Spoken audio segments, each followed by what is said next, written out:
What are the different things you need to complete a master's application?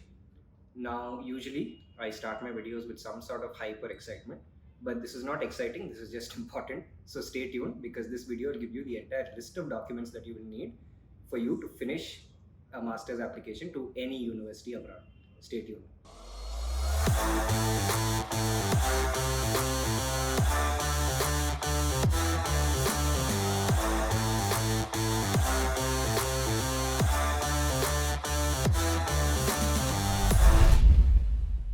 So the first thing that I'm going to start off with is fairly obvious, but the information that follows is not as obvious. You will need your passport, right? Now, of course, you might tell me that, yeah, I know that I need a passport, but what you wouldn't know is that you likely will need to have a passport before you give any entrance exam itself.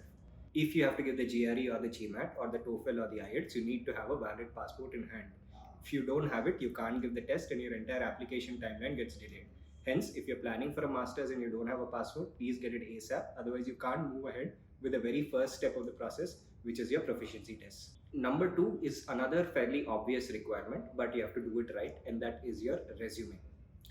Resume is a snapshot of the work that you've done that is relevant to the master's program, hence it needs to be formatted properly, of course. And also keep in mind that for most foreign universities, especially the American ones, they strongly prefer a one-page resume unless you have more than 5 years of work experience or significant research experience. Stick to one page. An example of this is even MBA graduates from top universities who probably have 5 or 6 years of work experience, when they're going into the job market, stick to a one-page resume. Therefore, if you're a fresher or somebody with 1 or 2 years of work ex, please don't try and have a 2-page resume assuming that you've done a lot of good work. You need to edit some parts out. Now, document number 3 is very important and could cause a delay because you need to get that from college. How does an admissions committee know about your academic credentials? They get to know through a transcript. Understand that transcripts are not your marks memos. They're a completely different set of documents which are typically yellow in color. Massive sheet which has all 8 of your semesters or 6 of your semesters, depending on whether it's a 3-year degree or 4-year degree. If you have finished your 4 years of engineering, then you will get 2 kinds of transcripts. The first is a consolidated transcript, which is a massive sheet which has all 8 of your semesters or 6 of your semesters, depending on whether it's a 3-year degree or 4-year degree, all in one place. Or you can get individual transcripts, and therefore you'll have 8 or 6 depending on the length of your course. Consolidated transcripts may not reveal your backlog. So a lot of students who finish their degree choose to submit a consolidated transcript, which is fine. However, I recommend you keep both sets, both your individual transcripts and the consolidated one, because in case the university specifically asks you for your individual transcripts, you can't run around in the last minute and get them and you might miss your deadline. So element number 4 is again a compulsory prerequisite for most applications in most countries, and these are your English proficiency scores. Now, universities need to know how well you can read, write, and comprehend English, because most of the instruction of some very complicated master's level courses is going to be done in English. Hence, you'll need an English proficiency test, which is either the TOEFL, the IELTS, or the Duolingo. Again, Duolingo not accepted as widely, but accepted widely enough for you to consider.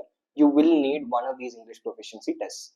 Keep in mind that some universities will state that if your medium of instruction in your undergraduate education was English, then you may not need an English proficiency test. But for most Indian students out there, understand that even though this language or statement might be on the website, they might still ask you for an English proficiency. So just take it and get it out of the way. You don't want trouble with that.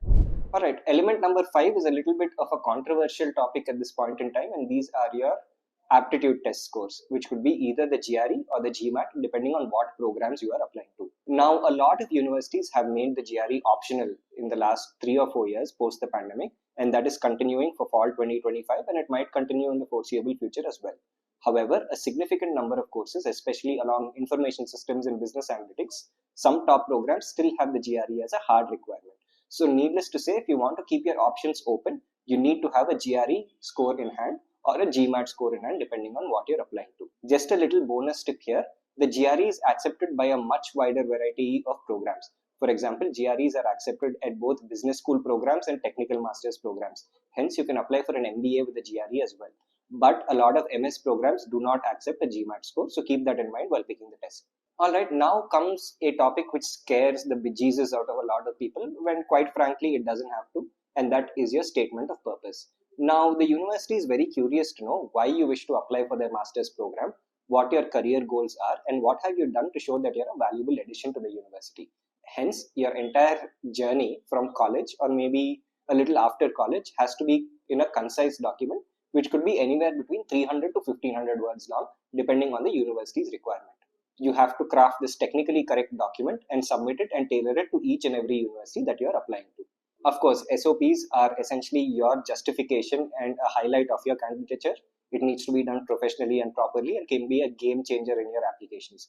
If you need any assistance with your statement of purpose, schedule a free consultation call with us using the link in the description and we'll be happy to help you out. Now comes element number 7. Okay, so through your statement of purpose, you said that you've done a lot of wonderful things and that you have a great vision for your career. But what do the people who work the most closely with you have to say about you? And this is where the recommendation letters or the letters of recommendation are very, very important. You could have a faculty that has taught you, maybe somebody who supervised a project or a supervising manager at your place of work or any other mentor that you work with in a professional capacity, write about your strengths, your weaknesses, and how you can add value to the program. Understand that recommendation letters cannot be a random clump of praise. They need to be a critical evaluation of your good qualities with examples to back them up. Typically, most universities will require 3 recommendation letters, with few requiring 2. Therefore, you need to contact your recommenders and get well-formatted recommendation letters signed by them, preferably uploaded through a official work or educational institution email ID and on a letterhead as well. If you can't get some of them, we'll help you out with ways around that. Element number 8 is something that you may not need till a little later, but it can spring a surprise on you. And this is financial proof. If you are offered admission into the university, universities will have to understand whether you will be able to afford their fee before they send out the final offer of admit, which is the I-20. The I-20 is what you use to get a visa.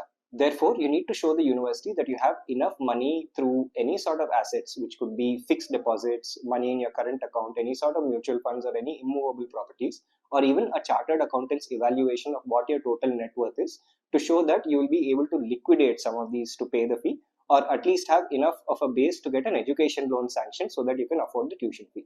If you are able to prove that through a financial form that they send out, through the bank statements or a CA's evaluation or any of the other required documents, that is when you will get the I-20. Therefore, it's best to be prepared with some of these documents, maybe by December or January, so that it doesn't spring a surprise when they ask for it.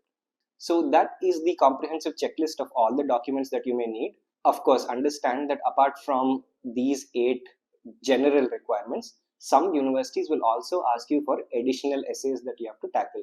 These will be apparent only after you open the application form, and they can vary from university to university. For example, North Carolina State typically asks 5 additional essays, whereas Northeastern doesn't ask for a single additional essay. So this varies greatly. The key to be able to tackle these diverse requirements, which can be non-uniform completely, is to start the process early. So I hope you found this video useful. If you did, please do like, share and subscribe so that more viewers can get access to this no-nonsense, well-informed content.